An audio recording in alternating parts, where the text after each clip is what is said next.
We were just talking and just having dinner, and I had like all these ways I was going to start the podcast. Like they were just going through my mind, like one thing. We could start with this. We could just jump in on that. And now, of course, my mind is completely blank about where we should start. How about here? There we go.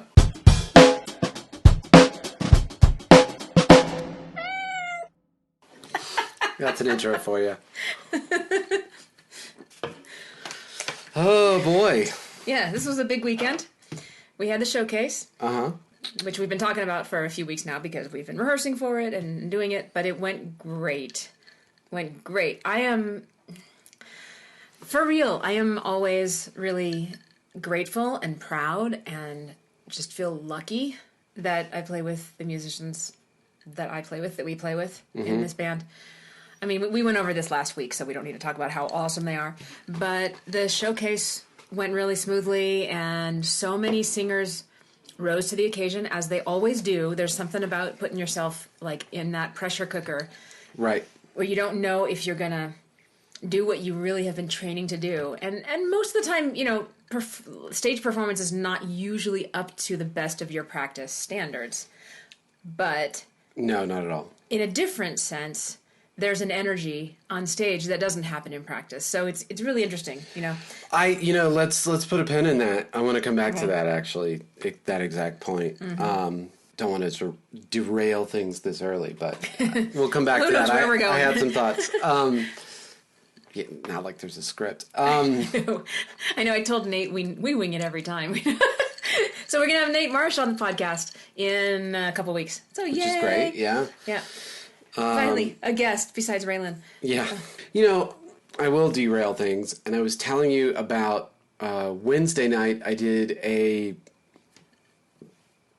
dueling pianos gig with Hal to Go. And for those kind of things, they do like corporate events and weddings and whatever, and it's the two piano players, and they trade back and forth doing songs. And then for the mobile stuff, the corporate and the weddings, there's a drummer and then a lead instrument of some type. And it's 100% request. You don't know what you're going to do. And man, they were throwing us some weird songs. Like John Sherman, monster musician, was looking at a few of them and going like, no, like that is not gonna, not that he doesn't want to play what people want to hear, but like he also knows that's going to empty the room. But my point is, what I was talking about was I realized how much I love the hang. Yeah. That's part of what is so fun about doing gigs is just getting to hang out. Yeah. And there's a weird thing where you're like, you kind of get put into being a little more together than normal because you're about to do a job together. You're separated from all the other people. Like all the other people are out in the audience and you're in this weird back room or whatever it is. And it's just fun hanging out. Mm-hmm. You know, Ryan and Stax and I went and got coffee. Mm-hmm. At the showcase. At the showcase while we were waiting to play. Mm-hmm. And it was just kind of like, you know, it was like 20 feet from the back door of the venue. But it's like this forced social interaction. You know, as adults our ages, a lot of people, I mean, we're lucky. We're in a very social industry. Mm-hmm. But I know a lot of people our age don't have the time to be social as often as we get to do for our jobs. So that's fun. Yeah, and it's like, you know, you just, like I said, you're about to do a job together, so if nothing else, you can talk about the job you're going to do together. I mean, most of the time we don't. Most of the time we never talk about that. We talk about everything else. Yeah. But, I don't know. I was just thinking about how much I wouldn't think, it doesn't sound like a me thing to enjoy the hang. Like, I often... You lone wolf, you. Can be like, let me show up 15 minutes before the gig, and then I will leave. But, like, lately I've been to these things where we've been hanging out, and, like, man, it's really fun. Like, sometimes when we do the one in Colorado Springs, Boot Barn. Yeah, we get some good hang time there. You know, we have to be there super early, so we're hanging out backstage for, like, 4 or 6 hours, and, like, that's kind of more fun than the show sometimes. If only you could just get paid to hang out. It's not really. Nah. But, like, you know, it's a lot of fun. Yeah, so showcase. Yeah, I think that was... Do we have anything to talk about besides the showcase? That seems like it's been life. That's been life for the last week. So I want to go back to the perfection thing. Oh, yeah. And you mentioned how gigs often don't go the way that as perfectly as you would have things go in rehearsal. Mm-hmm. And mistakes get made because adrenaline's high, there's lights in your faces, you know. Your nerves. Nerves are the biggest factor. Yeah, all those things. And I was just thinking about how after the show, last night, I was thinking how perfection is really the enemy of killing. Like really rocking an audience. And there are two different things. They're like, I went out there and I did everything the way I planned to do. And I went out there and maybe stuff didn't go the way I planned, or I wished I could have done this better, or I wished I could have done that better, or the one thing I never get wrong in practice, I somehow flailed that live. And none of that matters to absolutely killing an audience. You know, going out and rocking an audience and showing them an amazing time and they just have an experience. You know, how perfectly you did things have nothing to do with that. They're just two different things. Yeah. You know? And of course, what we focus on in lessons is often the technical stuff because that's the stuff that we need to help people learn how to do. Right. But I'm proud of students if they go out and bring anything from the technical side onto stage because that's the hardest thing. And then if they do that and they also bring some passion, that's great. Like that's whether they had a sharp note or a flat note or they, none of that the voice broke or they didn't have as much resonance on the high notes as they wanted or whatever it was. Well, one analogy I make when I'm coaching performance in particular is, you know, pro basketball players, when they're practicing, they're thinking about all those fundamentals. They're working on those fundamentals. They're working on their form when they're shooting. But then when it's game time, you just go out and play. Right. You don't worry about, did I have the right form? Did I do the right, did we execute that little plan the way we wanted? You go out and you play the game. Yeah. And you don't think about the technical things while you're playing the game. And then when you go back to practice, you're like, okay, let's focus on the technical. Right, because you need to lay down those neural habits and those muscular habits. That is making me remember what we did on Saturday night. Oh, right. Gosh. We went to see Murder. Yeah, I know. Like a decade ago, Saturday night. Yeah. We went to see our good friend and ex-bandmate Tyler Morse play with Murder by Death. And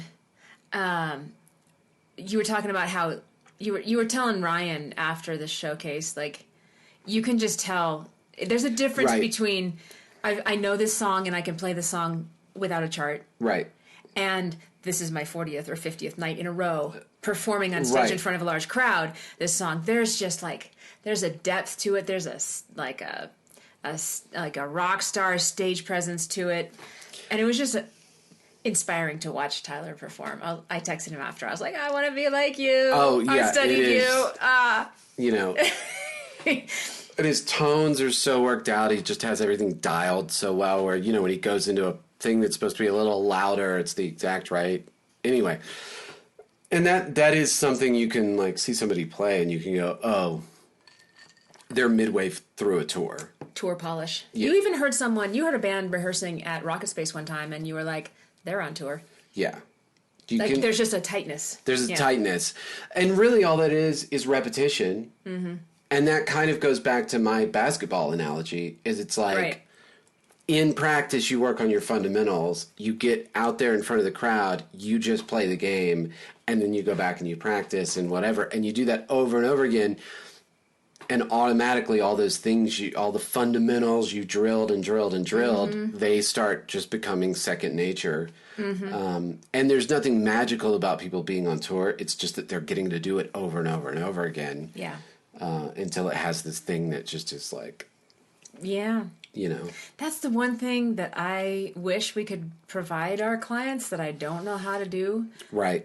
There's just no... There's no replacement for getting miles in the car is the way you say it. Like, you just have to get miles in the car. You have to just gig. And I don't know how we can make that happen for people. Yeah, that's a Randy Lane quote. My drummer from No Address. Can't fake miles on a car. Yeah. And he would even say that when we messed stuff up. We would flail something horribly, especially early on in that band's history.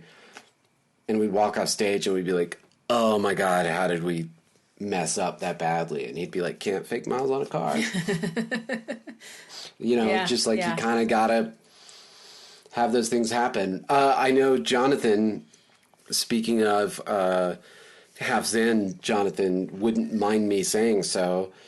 He had one of those things where we launched into the song, maybe it was the second verse or something, and he just started singing lyrics from like the end of the song, and it was not a mistake he's ever made before. It was just like a total like, what just happened? And I sort of like got concerned for a second because I was like, oh my gosh, how are we pulling out of this?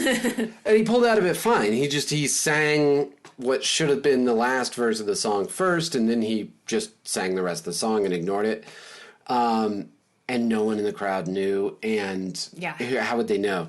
And even more, that experience of doing that and then pulling it out of the fire, and he did not stop rocking out or performing. There wasn't an awkward like, oh crap, how am I going to get out of that? And then I'm going to get back into performing.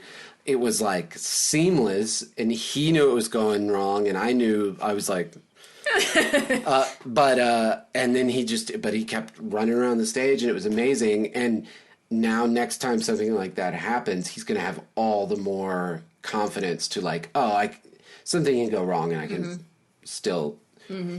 And he killed everybody. Mm-hmm. I was really surprised at the audience response. Oh, it was powerful. Yeah. Yeah. And I talked to, I think it was Braylon and Kristen, and apparently they were talking to some people who just came in to see the show. Are you kidding me? They just like saw that there was a show and happened to be walking around, and they just came in. Oh my gosh. Yeah, I thought that was just... That always seems to happen. But I thought it only happened at Goosetown because you can actually see and hear what's going on from outside, and we've had people around there come in. But at the Oriental Theater, like that's walking into a theater. That's walking through the foyer, like the front. You don't know what's going on inside. Right. So that's pretty cool. Well, it used to happen at Hard Rock too, because Hard Rock would be like half. That's half like just street traffic, foot traffic. Yeah. But it always went great. So anyway, you were going somewhere. Oh yeah, I just wanted to talk about.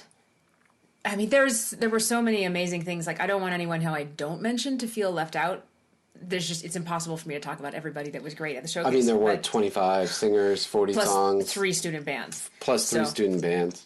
But afterwards, I think one of Jonathan's friends or relatives is who I talked to. Used to be a talent agent. Okay. Anyway, she pulled me aside after... I'd walked by after Lillian Plaisance had performed. Right. And she was like, who is that young girl? I don't do it anymore, but I used to be a talent agent, and you gotta mentor her. You gotta like help her along because she's the real deal. And I was like, yeah, I know. We are. We're doing it. We are. Yeah, we're working on it. She is the real deal. Man, she's 12, I think, and she has the stage presence of someone who's been doing it for 10 years. Yes. Yeah, and especially this last night. I don't know if she was just feeling it or it was a level up of confidence. A level up, she's been rehearsing with the teen band and she's been working with you. Yeah. Not on stage presence, but just I think she's getting the idea from us that she is the real deal.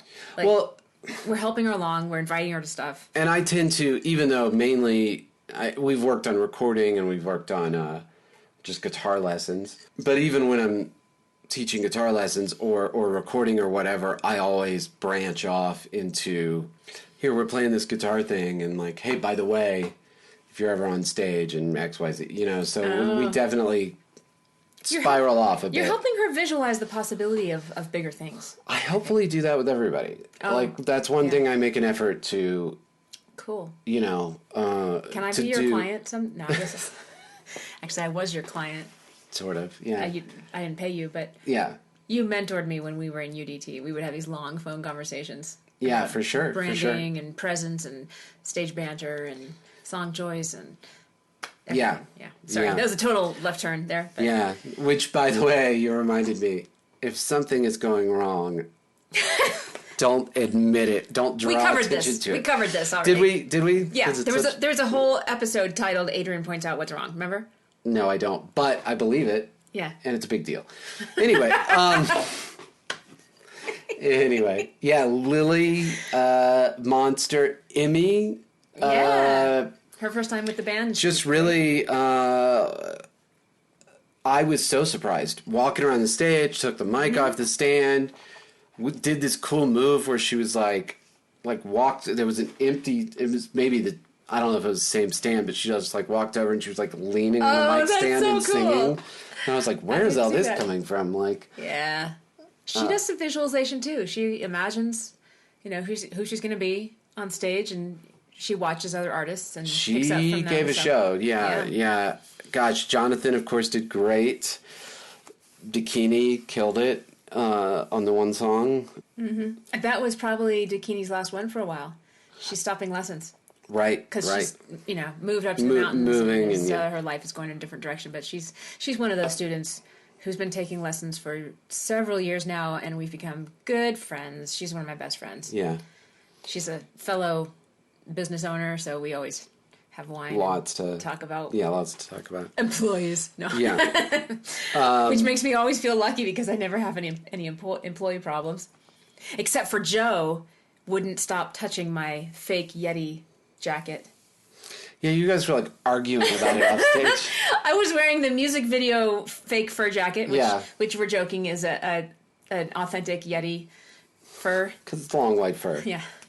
And Joe just kept touching it. I was like, Joe, stop touching my jacket. And then finally later on in the evening, I was watching someone perform, and then I turned around. He was wearing it over his shoulders. He's like, I've been wearing this for like 5 minutes, wondering when you were going to notice. Take it off! The teachers at Performance Eye are so great. They're so supportive. They were. Speaking of teachers, how great was Tyler? Oh, yeah. Close the night. One of our teachers, Tyler, who does kind of the more of the hard metal, hard rock. I mean, he does pop stuff too, teaching. But I mean, he has a great ear for everything. But he's definitely the special. Yeah. And he closed out the show with a real deal metal song and just blew it up. I was just like... Yeah, he's got so much power and energy.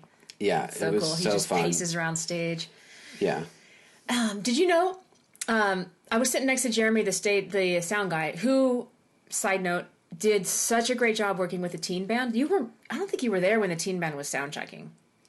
Right? I was off stage, but I was, yeah. You heard it? Yeah. He was so supportive and generous. I've mentioned on the podcast several times how much I like Jeremy. This is part of why I like the Oriental, yeah. The girls, we've talked through how to do sound check. We kind of practice doing sound check in each rehearsal. But on stage, the real deal, they don't really know what to do. They're like doing a sound check like 6 inches off the mic going, check, 1, 2, 3. And Jeremy's like, so maybe you could like get a little closer and sing a little louder. Like, maybe sing something. Yeah, you don't have to if you don't want to. Super supportive, like didn't threaten them, wasn't condescending, just was like guiding them and teaching them gently. And it was beautiful to watch. But anyway. And he's a real deal musician. He plays with Esme Patterson. Yeah. Oh, no, he talks Patterson. about that. Yeah. And who else? Somebody else that I knew. But he knows Doug from Buddhist stuff, like from Shambhala Center or something. Oh, wow. He's like, he said he saw Doug Webb on the set list, and he's like, not that Doug. And then he saw Doug come up on stage, and I happened to be at the sound booth at the moment. He's like, that Doug. Oh, my gosh, I've known Doug since like 2001. That is so cool. Yeah. Wow. Yeah. And he did a great job running sound the whole time. It was like the attention to detail. I mean, that could be a set. Some guys might set and forget and like, whatever, you can't do that in this show. But Jeremy's like throwing in delay throws and echoes and, doing the whole thing. Come on, kid. Oh, yeah, we got a cat that wants to get into broadcasting. It can't be about more food. She's had so much food. Come on. Want to grab you? Oh, no. Oh. It's about food. It's about food. Wow. Man. Well, she's spending all day outside. All day. Yeah. She's trying to get fat or something. She is eating a lot right now. Yeah. Anyway, I'm going to hammer it one more time. Like, I really need to, like, think about and really mine that feeling of... I feel like there's something that the idea of or the need for perfection gets in so many people's way of doing so many things. And like I haven't thought it out fully, and it's not really just music, but I feel like there's so many people who just, you know, it's just an exaggerated example, but try something once and they go, oh, it wasn't good, I suck at that, I'm not going to try to paint or quilt or, you know, knit or whatever. Oh, here she comes. Here we are. Yeah, I just really want to think more about that. I think that's a major... And I can see why people would be so focused on it. I mean, when we're practicing technique, we're trying to get the technique right, and we drill down, and we, you know, like I talked about with bass, we slow things down and try to make them perfect, and we build it back up again. But I guess you have to go in. Maybe practice also needs to include performance practice. Duh. I mean, we do stage performance practice. We woodshed. We don't just practice the song sitting down. We practice the song standing up and moving around, you know, visualizing what we're going to do. But maybe lessons even need to include more of letting go of the technical side, paying attention to the emotional side. And I do some of that. Sure. Maybe more. And I actually had a great conversation with one of my guitar students where we were talking about, and it had never occurred to him, guitar player, but also plays guitar and sings. And I was saying you need to like start practicing your songs back to back, not spending 15 to 30 minutes on one song and then moving to the next song and then playing through that a few times and working on the... You need to do that, but you also need to spend some time where you just go song to song to song. One chance, like on stage, yeah. Because it uses a different part of your brain. There's this thing where your brain can like settle into, okay, now I'm working on this song, but when you go just song to song to song... And in fact, that honestly, that gets me every time at showcases where it's like, we've rehearsed pretty well, and I rehearse at home, and I rehearse a ton at home, but I probably don't do enough of song to song to song. I'm probably guilty of doing that same thing where I sit down and I work on one thing for 20 minutes, and then at the end of the 20 minutes, I got it perfect. I got it dialed. But when you just have that one chance and it's coming at you fast and... Yeah. I do feel good about my level of prep when I play bass at a showcase, which isn't normal, but I have a few times. I still have enough lack of confidence about my level of musicianship compared to you guys your all level of music. I mean, you guys have been playing way longer than I have. You're great. I'm fine, but like I know that I'm not at the same level, so that knowledge makes me really pay attention to how I'm practicing. And so the way I go about practicing, I've talked about it on the podcast before, so I won't go into too much detail, but I'll work on the songs in detail, like you're saying, run through them a few times, iron out some stuff. But then the last week before the showcase, mostly what I'm doing is just trying it once, running through, maybe not in the set order, but I'm like, can I get into the song and do it right on the first try? And right. I'm cycling through everything because I know that's what it's going to be on stage. Yeah. Yeah, very much. And in rehearsal, you have plenty of time to be like, wait, I need a second. Let me get my thing. Right. Going live. Just to underline, we kind of got off on a tangent. We didn't talk about everybody at the showcase, but everybody did wonderful. Just if anyone is watching. Yeah. We just can't talk about everybody. Everybody, yeah. We don't make anybody feel bad like we didn't mention them as an outstanding performer, because honestly, everyone rises to the occasion in their own way. 100%. Yeah, it's just wild. And we've got an acoustic one coming up in October, and then what is it, early December for the next December full 4th is our next full band showcase. That's going to be at Goosetown. I should probably reach out to the Hard Rock. They're booking music again. They are booking music again. It's just that it's such a small stage and there's no good lighting. It's like you're right, bright restaurant lighting, but the name Hard Rock makes people want to go to it. Well, and to be fair, the audience always kills. Like it's like there's a lot of audience that's just there, and they always wind up really enjoying it. And yeah. Well, so we'll wind it up talking about the future. We got a wedding in Steamboat Springs this Saturday coming up. We've got some gig on Sunday, And Monday is Taste of Colorado. Uh-huh. I was talking to Eric Golden. Eric Golden's doing that Saturday. Okay. Gosh, so yeah, it's going to be a long weekend. A little bit of travel, a couple hours away. And then it keeps it rolling. I think my count now is 14 gigs in September. Because I took a Jenny Shawhan. Right, we're going to be on the same gig. We're going to be on the same gig. Yeah. Again. Yeah, Package deal. I'm going to bully you pretty bad. You know I'm not playing bass on that gig? It doesn't matter. I'm still going to. Just every time we make eye contact, I'm going to be like... Great. Going to ruin my confidence. Rolling your eyes, saying, shut up. Yeah. Cut it out. Yeah, it's going to be busy again. And what else? I'm still working on the music video. Oh, I bought some filters. No, I didn't buy them. I got them for free. Fixyourphoto.com or Fix the Photo or something like that. There's a website I found that has a bunch of, they're called LUTs, L-U-T, lighting. I can't remember what LUT stands for, but basically they're lighting or coloring filter presets for photography and videography. And I found a bunch of them and I'm trying them out on the You Don't Want My Love music video. And there's some cool stuff. So working on the color treatment of that. Getting close. Yeah, I think I need to re-record vocals. Okay. At least the last line of the song and then maybe the whole thing. Okay. I'd give it another pass. Yeah. Yeah, I think we can come up with a better lyric for that, the middle line of the chorus, the turnaround line of the chorus. Oh, really? Yeah, I think there's just maybe something a little... We can talk about it off camera. All right. So no one steals our great ideas. Are you doing any interesting artist development work right now? Yes. As a matter of fact, I'm working with a woman named Juliet in Paris. I think I mentioned in the an earlier podcast that was coming up, but we're working on some stuff. She's an artist that recorded a bunch of stuff and was doing some shopping, some label stuff.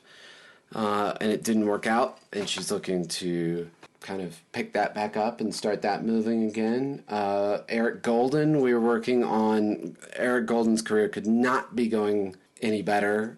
That's great. Certainly locally, and we are kind of working on strategizing some stuff to go to the next level next year, get into some bigger festival stuff, and... et cetera, et cetera. Working on promo material, press kits and stuff. But yeah, there's been a lot going on artist development wise.